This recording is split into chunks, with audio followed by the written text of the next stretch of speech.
ओम शांति। अमृत वेला कोई छोटी मोटी चीज नहीं है जो इन छोटी मोटी प्रॉब्लम से मिस होता है। अमृत वही मैं कह रहा हूँ कि थोड़ा बहुत उसका असर हो सकता है। मधुबन में आके क्या बात की, किससे बात की, राइट, किसके साथ हैं वो भी, और बाहर के खाने वाने का तो मना ही है, ठीक है ना। तो ध्यान रखना, एक आधे दिन ठीक है, कुछ हो जाता है तो बात अलग है, लेकिन ध्यान रखना। मधुबन में रह के करना चाहे तो 7 घंटे 6 घंटे आराम से हो सकता है। फिर भी आपकी सेवाओं को देखते हुए एटलीस्ट 4.5 घंटे तो जरूर रखो, ठीक है। क्योंकि सारा दिन भागा दौड़ी हो जाती है ना, यहाँ से यहाँ, यहाँ से यहाँ, यहाँ से यहाँ, लेकिन उसमें भी स्पेस मिलता है ना जो, उसको यूटिलाइज करो, बस इतना। Okay okay. तो आज हमने होमवर्क दिया था, बाबा ने कहा कि टीचर बनना है ये, तो मैंने ही बोला है कि अगर योग लग सकता है तो फिर योग लगाओ, यहाँ तो रेगुलर आने की जरूरत नहीं है, तो इस वजह से। अच्छा, तो आज ये बाबा ने टीचर का बोला था, तो आज हमने कुछ क्रिएटिव करने की कोशिश करी थी। अगर कल आप करना चाहें तो कर लेना। तो हमने मुरली से निकाला था कि आज हमें अपना मीठे बच्चे बनाना है, बनाए। अच्छा, और आज अपना प्रश्न उत्तर बनाना है, धारणा के लिए बनाना है, वरदान बनाना है, स्लोगन बनाना है। आज की मुरली से ही बनाना है, सब मुरली में से ही तो होता है, ये पता है ना आपको।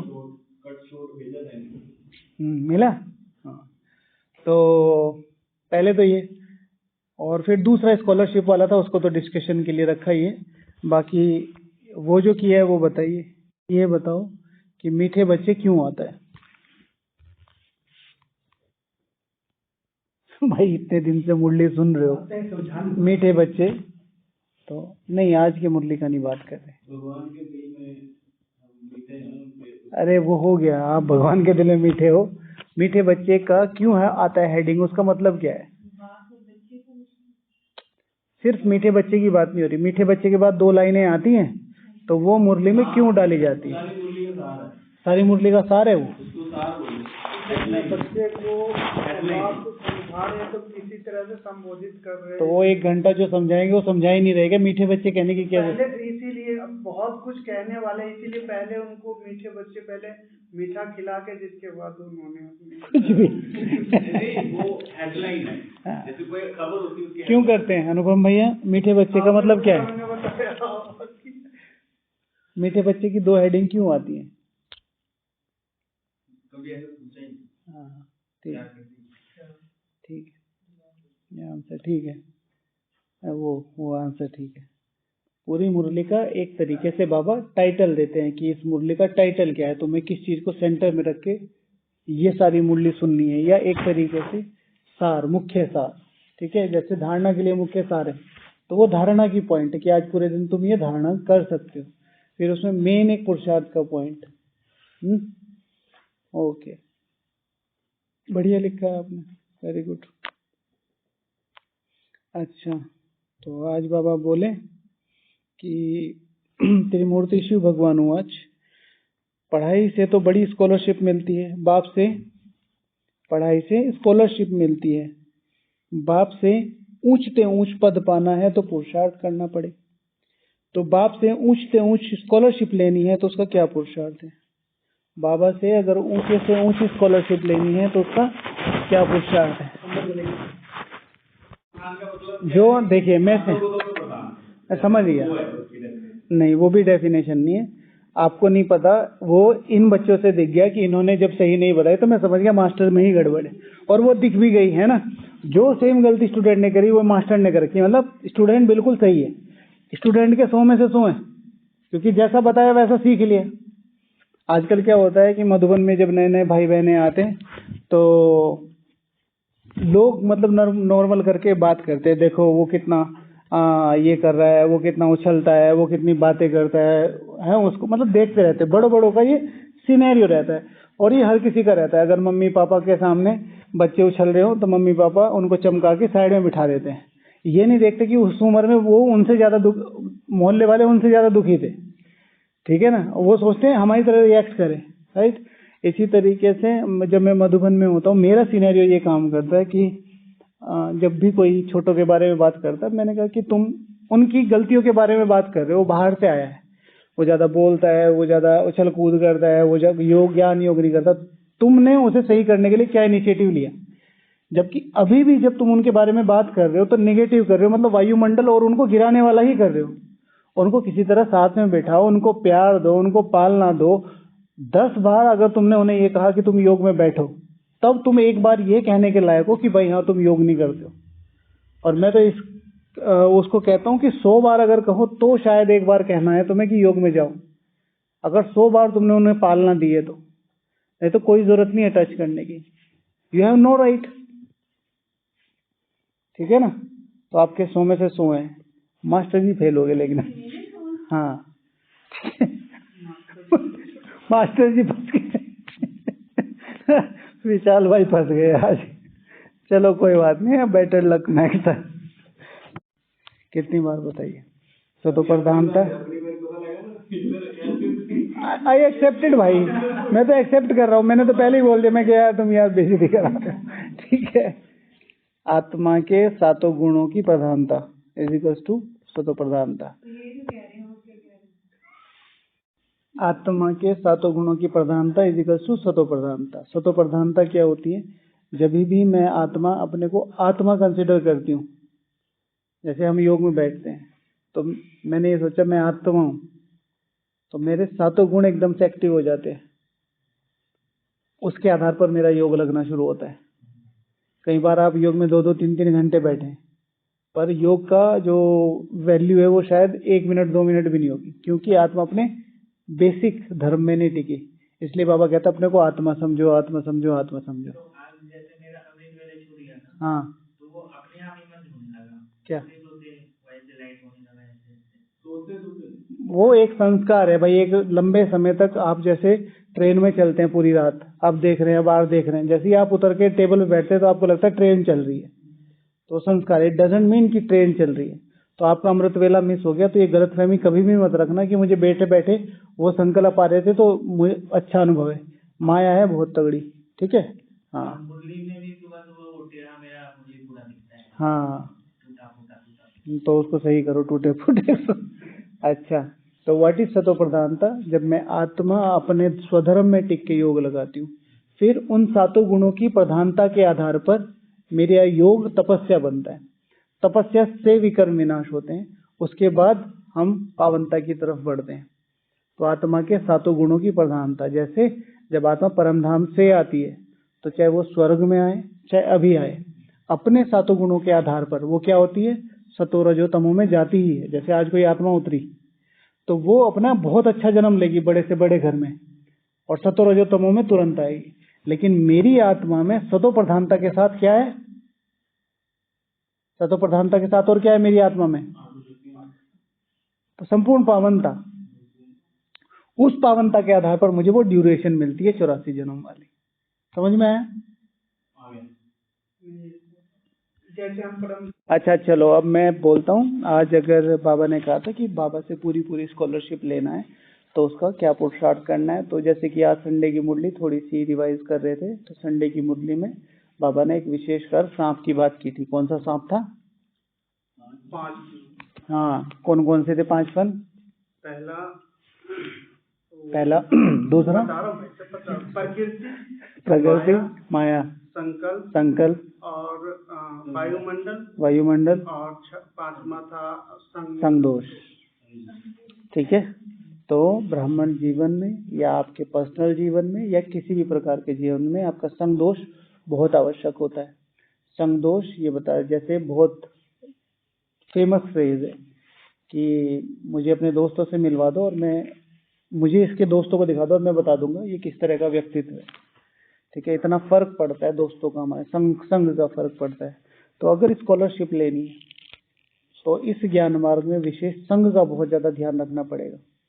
मैं किन के संग रहता हूँ, मैं किन के संग बात करता हूँ, मैं किन के संग चलता हूँ, सारी चीजें बहुत ज्यादा ध्यान रखनी पड़ेगी।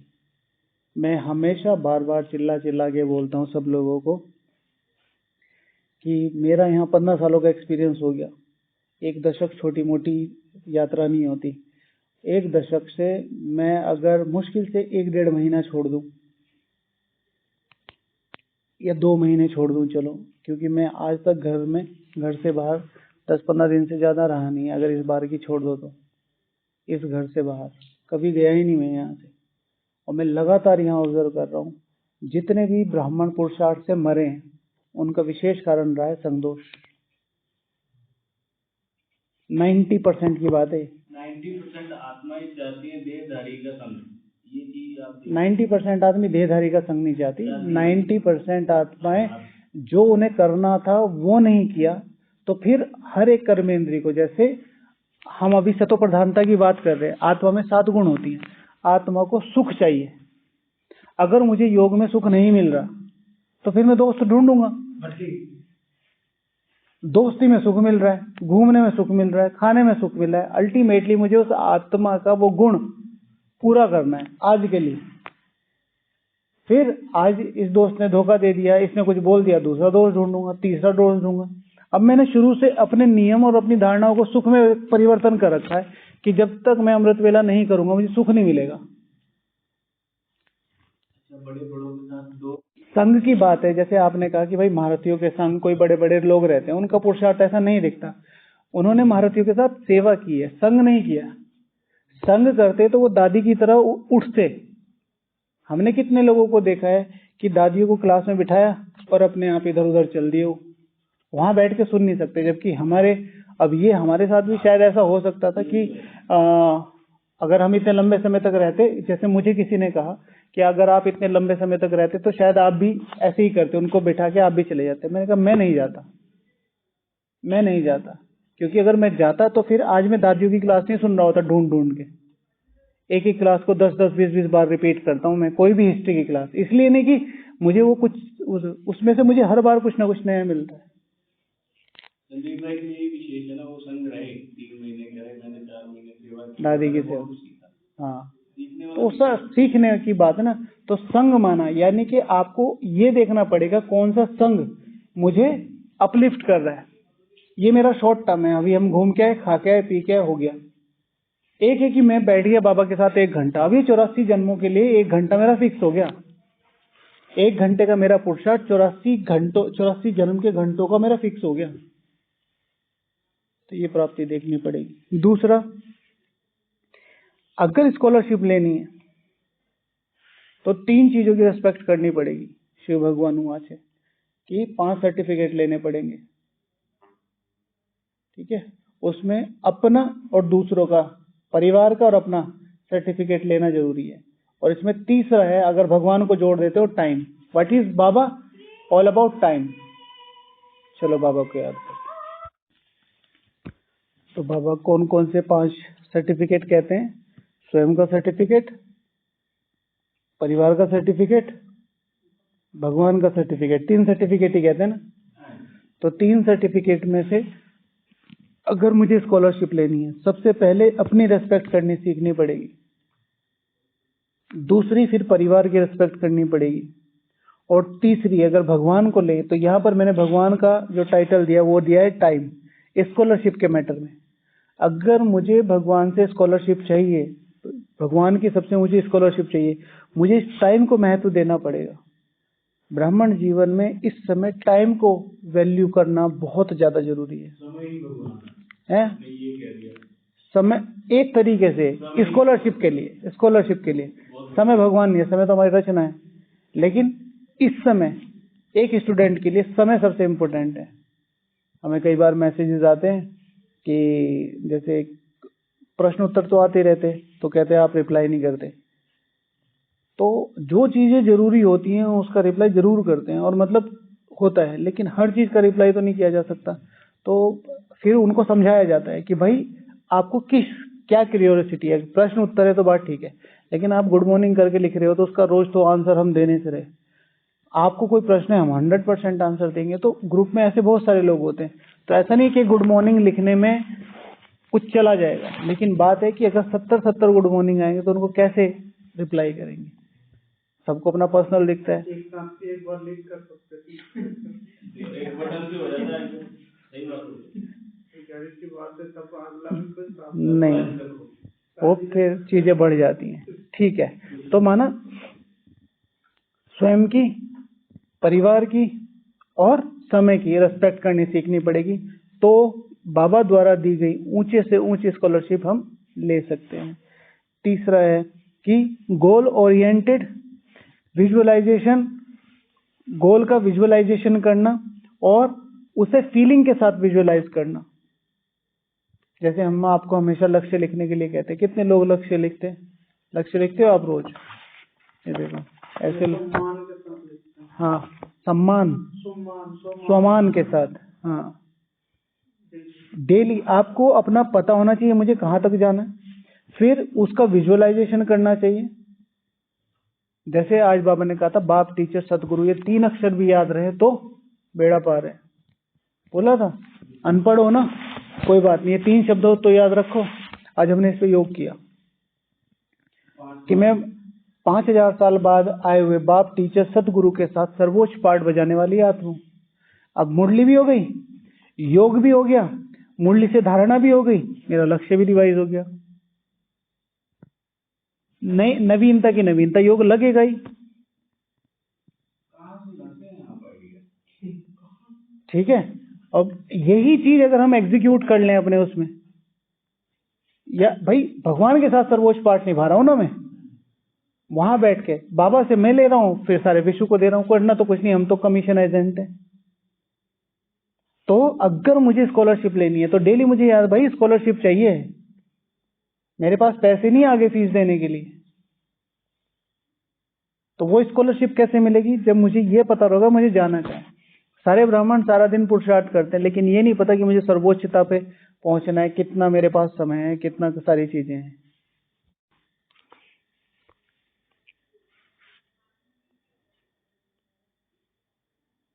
कोई भी आए तो समझाना चाहिए, जिसको भगवान कहा जाता है, बाप भी है, टीचर भी है और सदगुरु भी है।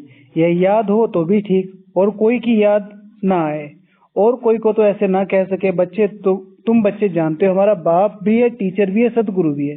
कितना सहज है। परंतु कोई कोई तो ऐसे पत्थर बुद्धि हैं जो 3 अक्षर भी बुद्धि में धारण नहीं कर सकते, भूल जाते हैं। तो अपने गोल को बहुत क्लियर रोज देखना है, लिख के रिवाइज करना है, भावनाओं के साथ लिख के रिवाइज करना है। ओके, अच्छा, अगर मुझे बाबा की ऊंच से ऊंच स्कॉलरशिप लेनी है तो मुझे सबसे पहले सुनना सीखना पड़ेगा। ठीक है, सुनने की समझ होनी चाहिए, प्लस सुनने की क्यूरियोसिटी होनी चाहिए। आजकल सुनना किसी को पसंद नहीं है। क्या सुनते आ रहे हैं? ये भी ध्यान रखना है, सुनना क्या है। एक स्टूडेंट को झगड़े थोड़ा ही सुनने चाहिए। एक स्टूडेंट होता है सन्यासी, उसे दुनिया से कोई मतलब नहीं होना चाहिए, चाहे कितना भी है। हमारा एक दोस्त था, हम उसे लौकिक में बुलाते थे, माना उसकी जो कद काठी थी थोड़ी मोटा था, तो हम उसको बुलाते थे ताऊ, उसका नाम रखा था ताऊ। उसने कसम खा ली थी कि जब तक मेरा सिलेक्शन नहीं होगा मैं घर नहीं जाऊंगा, जब तक मेरा सिलेक्शन नहीं। और शायद 2 या 3 साल वो सिर्फ एक कमरे में बंद रहा, वहीं पढ़ा, वहीं खाया, वहीं पिया, मतलब एक ही एरिया में। ना कोई तीज, ना कोई त्योहार, ना कोई शादी, ना कोई बाराती, कुछ नहीं। और सिलेक्शन लेके गया, लेकिन सिलेक्शन लेके गया। तो एक अच्छा लिसनर, बहुत ज्यादा ध्यान रखना है, मुझे सिर्फ सुनना है, यज्ञ को सुनना है। कोई समझा रहा है उसको सुनना है, और कोई नहीं भी समझा रहा है, सपोज टू भी कोई अपनी फ्रस्ट्रेशन ही निकाल रहा है, आप अपने आप को ज्यादा होशियार समझते हो, ये है वो है, उस समय भी चुप ही रहना। ठीक है ना, सिर्फ चुप रहना। एक मात्र तरीका है तेजी से आगे जाने का, चुप रहने का। भगवान भगवान क्यों है? उसकी सबसे बड़ी ताकत क्या है? चुप है। जिस अपना काम किया साइड में हो गया, अपना काम किया साइड में हो गया, अब करते रहो जो कुछ करना है। हाँ, ऐसे किचन में टाइम निकल जाता है। आप यहाँ देखो, बाबा ने हर एक किसी को मालिक बना रखा है। कौन सा ऐसा व्यक्ति है सेवाधारी से लेके ऊपर तक कि कोई कुछ भी उठाए कौन पूछ रहा है? लेकिन हम तो जाते हैं किचन में, कुछ भी लेना होता है, कुछ भी रखना होता है, तो वहाँ बड़े भाई जी से, तो ये तो देवत्व है ना। ये अपना देवत्व है, ये आपका अपना जमीर है। लेकिन कोई भी कुछ भी उठाता है, कोई मना करता है? नहीं कर सकता।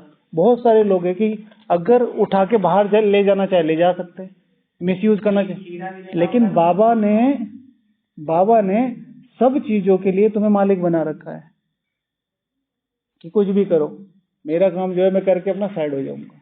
तो अगर बाबा से ऊंच से ऊंच वो स्कॉलरशिप लेनी है तो मुझे एक अच्छा लिसनर बनना पड़ेगा। दूसरी बात है, हम अभी लास्ट में आए हैं।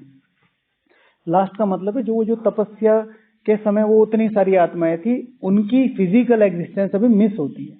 इतना ही है वो सब यहीं आसपास, उससे भी ज्यादा इंटेंसिटी में। लेकिन उनको महसूस करने के लिए थोड़ा सा हार्ड वर्किंग बनना पड़ेगा। अगर मुझे अच्छी स्कॉलरशिप लेनी है तो ये जो टीचर पढ़ा रहे हैं इनको अच्छे से सुनना पड़ेगा। लेकिन जो स्कॉलर्स होके गए हैं यहाँ से, टॉपर्स, उन टॉपर्स के बारे में जानना पड़ेगा। उन टॉपर्स ने कैसे तैयारी करी, हार्ड वर्किंग। देखते हैं ना जो पीएचडी वगैरह करते हैं वो क्या करते हैं, थीसिस तो करते हैं। थीसिस क्या होती है, एक ही चीज को फटाफट एक ही चीज को और एक्सपेंड करना और बारीकी से जानना। उन्होंने ऐसे कैसे किया होगा, उन्होंने ऐसे कैसे किया होगा। फिर अगर एक अच्छा स्कॉलरशिप, ऊंच से ऊंच स्कॉलरशिप लेनी है तो उस स्कॉलर के लिए विशेष है कि उसे थोड़ा क्रिएटिव होना पड़ेगा। मार्क्स लेने हैं ना, स्कॉलरशिप किस आधार पर मिलेगी, मार्क्स के आधार पर। तो उसको थोड़ा क्रिएटिव होना पड़ेगा।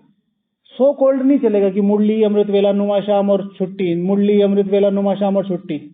क्रिएटिव होना पड़ेगा। अपने से मैं कुछ एक्स्ट्रा क्या कर सकता हूँ, क्या मैं मुरली के मीठे बच्चे धारणा मुख्य सार निकाल सकता हूँ, क्या मुरली से आज 50 टॉपिक निकाल सकता हूँ, क्या मैं किसी को सुना सकता हूँ, क्या मैं किसी से सुन सकता हूँ। उदाहरण दे सकते हैं छोटा सा, वो जैसे तो क्रिएटिव होना पड़ेगा। जितना ज्यादा हम क्रिएटिव होंगे उतने ज्यादा हमारे मार्क्स ज्यादा आएंगे। इस समय हमारे पास टाइम कम है, लेकिन मैं कितना क्रिएटिव। बाबा देखता है कि भाई ये इसके पास 2 घंटे रेस्ट किए, उसमें से 1 घंटा निकाल के ये योग कर रहा है, योग में बैठ के ये सो ही रहा है।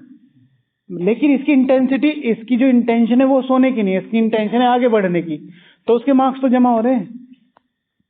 बाकी सारा मोहल्ला सो रहा है, ये अकेला ही लगा हुआ है और ये हार नहीं मान रहा कि देखेगा नहीं भगवान, देखेगा। तो we have to be creative. ठीक है। फिर हेल्पिंग नेचर, अगर तेजी से आगे जाना है, स्कॉलरशिप लेनी है, एक चीज ध्यान रखो, बिना इस परिवार की मदद के आप आगे नहीं बढ़ सकते, कितना ही तेजी से भाग लो। मैंने अच्छे अच्छे धुरंधर देखे हैं इन 15 सालों में, अच्छे से अच्छे धुरंधर जो अकेले चलने का दम रखते हैं, अकेले ही चल रहे हैं, पर ना दुआएं साथ में, ना सेवा बढ़ी, अपने आप को भी और पीछे पीछे पीछे करते चले गए। क्योंकि एक जगह खड़े रहोगे ना, समय तो चल ही रहा है ना। तो जहां आज आप सबसे आगे खड़े हो सकता है कल को सबसे पीछे खड़े हुए मिलो, क्योंकि समय तो चल ही रहा है ना। तो आपको समय के साथ चलना पड़ेगा। उसके लिए बहुत ज्यादा जरूरी है परिवार को जरूर साथ लेके चलो। बाकी और भी पॉइंट्स थे, ठीक है, जैसे सिलेबस की बात हो गई और टीचर और कुछ नियम धारणा, लेकिन फिर टाइम हो रहा है। ओके, ओम शांति, कल मिलेंगे।